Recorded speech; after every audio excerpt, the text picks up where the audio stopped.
किस तरह एग्जिस्ट करते हैं सम एलिमेंट्स, कि इसमें arrangement of atom two ways में भी हो सकती है, डिफरेंट वेज में भी हो सकती है। तो इसको हम यूं भी डिफाइन कर सकते हैं कि एलोट्रोप क्या होता है कि different form of an element, एक ही एलिमेंट की डिफरेंट फॉर्म है, उसकी फिजिकल प्रॉपर्टीज सेम है, in the same physical state and phase, chemical properties उसकी डिफरेंट है। यानी एक एलिमेंट की जो डिफरेंट फॉर्म है, यानी आप इसको ये कह सकते हैं कि कुछ एलिमेंट हैं दे एग्जिस्ट मोर देन 2 और 3 फॉर्म, ये 2 फॉर्म में भी एग्जिस्ट करते हैं या 3 फॉर्म में भी एग्जिस्ट करते हैं। एक ही कार्बन की, या कार्बन ले लें या सल्फर ले लें या फास्फोरस ले लें, उनकी एक एक से ज़्यादा फॉर्म है, इसको हम एलोट्रोप्स कहते हैं। ठीक है।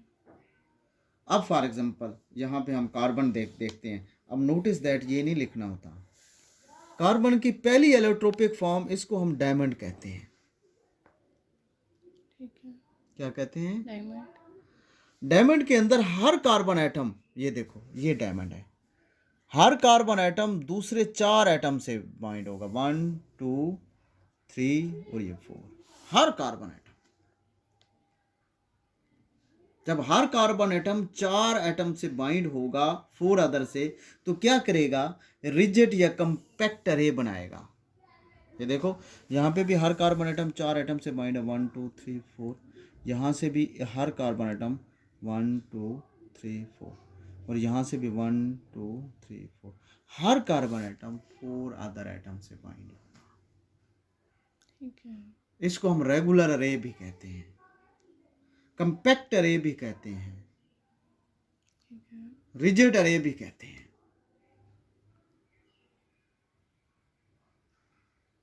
जब चारों साइड से एटम होंगे, 4 साइड से बाइंड होगा, तो क्या होगा? वो हार्ड होगा ना। तो क्या होगा? This makes diamond hardest known substance, ये हार्डेस्ट सब्सटेंस होगा। क्या होगा? हार्डेस्ट मतलब गोल्ड को मेल्ट करना।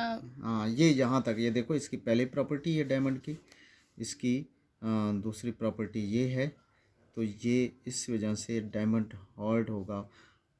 डायमंड की बात कर रहे हैं, गोल्ड की बात नहीं कर रहे। अच्छा। डायमंड होगा ये कार्बन की एलोट्रोपिक फॉर्म है। डायमंड में कार्बन एटम होते हैं, कौन से एटम होते हैं? कार्बन।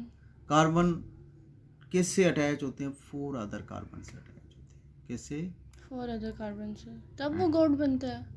नहीं नहीं, वो तो हीरा डायमंड बनता है ना, गोल्ड तो नहीं बनता। अच्छा, हीरे की बात हो रही है ना। अच्छा। डायमंड हीरे को कहते हैं, ये तो गोल्ड और चीज़ होती है ना। अच्छा।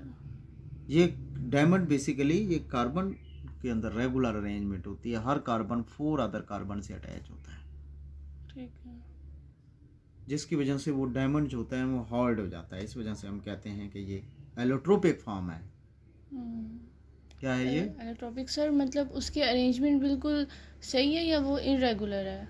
नहीं, इरेगुलर नहीं है, वो हर कार्बन एटम 4 अदर एटम से बिना जब अरेंज करेगा, तो इसको हम कहेंगे कि इसका जो स्ट्रक्चर होगा ना, तो ये टेट्राहेड्रल होगा, ये होगा।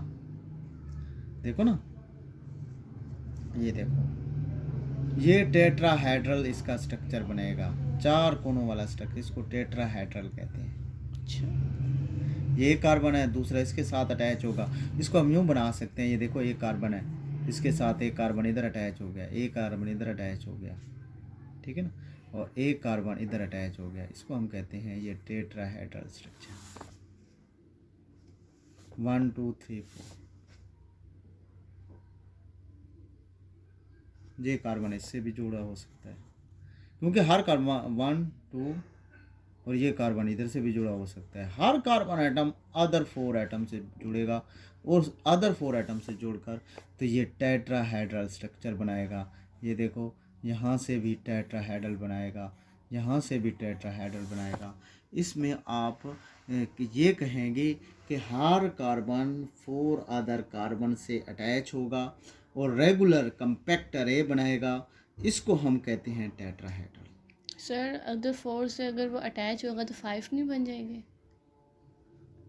नहीं नहीं, 5 कैसे? 4 अच्छा, एटम। 4 अटैच हो गए। ठीक है। हाँ, वो अपने के साथ ऊपर भी हो सकता है, नीचे भी हो सकता है, साइड पे भी हो सकता है, तो 4। ठीक ठीक है। क्लियर होगी। अब हम ग्रेफाइट, इसकी दूसरी एलोट्रोपिक फॉर्म है। क्या है? दूसरी।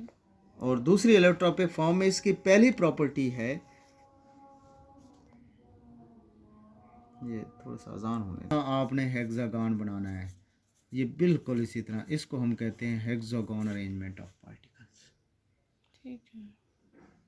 इसमें भी बिल्कुल इस तरह हेक्सागन अरेंज होंगे लेयर की सूरत में। फिर एक लेयर नीचे बना देनी है, एक लेयर बनाई, फिर इसके बाद स्पेस छोड़ के एक लेयर नीचे बना गई, इनके दरमियान, कार्बन के दरमियान। अब इसमें कंपैक्ट बॉन्डिंग नहीं होती जिस तरह डायमंड में है, अच्छा। इसमें लूज बॉन्डिंग होती है, ऊपर वाले लेयर नीचे वाले लेयर। डायमंड में कंपैक्ट बॉन्डिंग मतलब बहुत स्ट्रॉन्ग बॉन्डिंग। कंपैक्ट बॉन्डिंग का मतलब होता है कि इस तरह होता है कि एक कार्बन एटम दूसरे कार्बन एटम से क्लोजली अटैच होता है। इसमें यह होती है कि एक लेयर दूसरी लेयर के एटम से अटैच होती है, दरमियान में जगह खाली होती है, अच्छा। उसमें जगह एम्प्टी नहीं होती। अच्छा। तो इसमें इसका मतलब ये है कि weak bond exist between the layer that aloe